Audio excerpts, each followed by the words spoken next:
Welcome to week 2 and welcome Prashan. Thank you, Nikki. So this week we're going to be looking at text and date functions, which is a bit of a move away from working with numeric data. Tell me, do we have to use these quite often in business? The thing is, Nikki, the way organizations are using Excel these days has changed over time. Now organizations are downloading large data sets from corporate databases and the results are very messy. We need to manipulate the data and we need to improve it, and manual changes are totally not useful. Oh, absolutely. That could take way too long. Can we use tools like find and replace or text to columns to help us with this? Find and replace we've covered in the Essentials course, which is a great tool to have. Text to columns, because it's really for one-off changes, we'll cover that in the toolbox this week. What we're after are automated changes using functions in Excel. Could you give us an example of one of these functions? Well, one function is the today function, for example.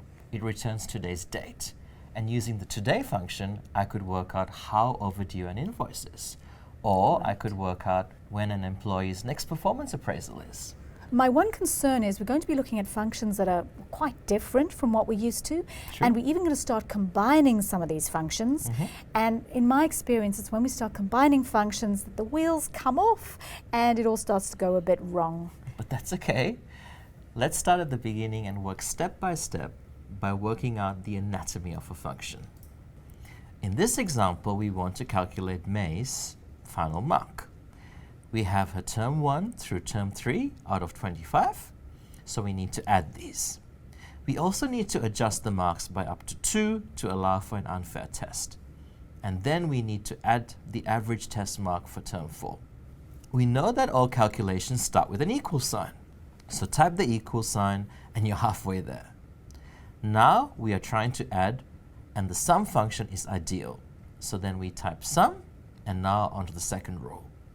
After a function name, you always have an open bracket. And where you have an open bracket, you must have a closed bracket. Inside these brackets, we put all the values we want to work with. Excel calls these arguments. The arguments can be values, cell references, or even other calculations. The best way to enter them is to select. So let's select the marks for term 1 to term 3.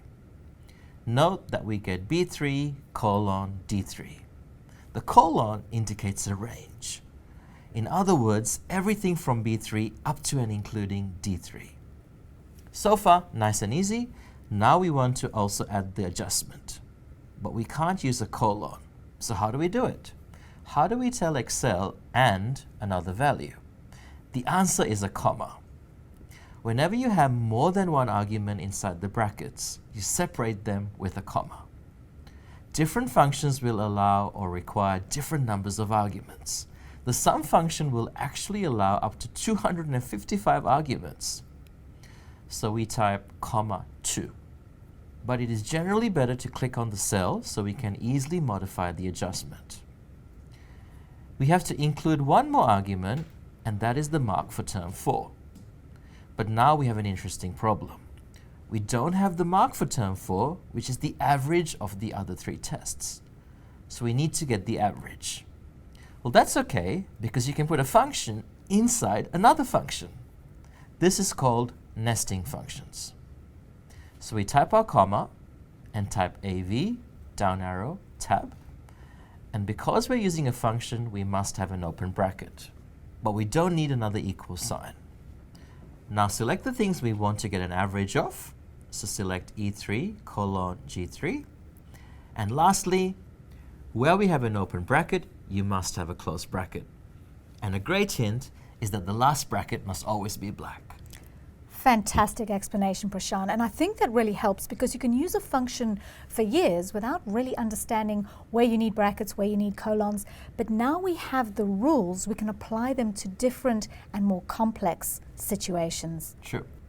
And this week, we're not just covering new functions, but we're going to look at functions in general so that we're equipping our learners and empowering our learners to handle any function that they may come across with in their workplace during their life.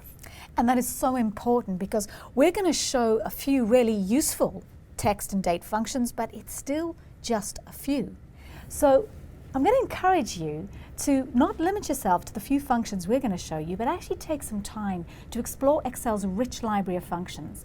Go to the Formulas tab, see what's on offer, and don't be scared to try it out. And you're actually going to find in the practice challenge this week, we're going to give you a function we haven't shown in the practice videos, but you now have the skills to work with functions that you haven't necessarily been taught.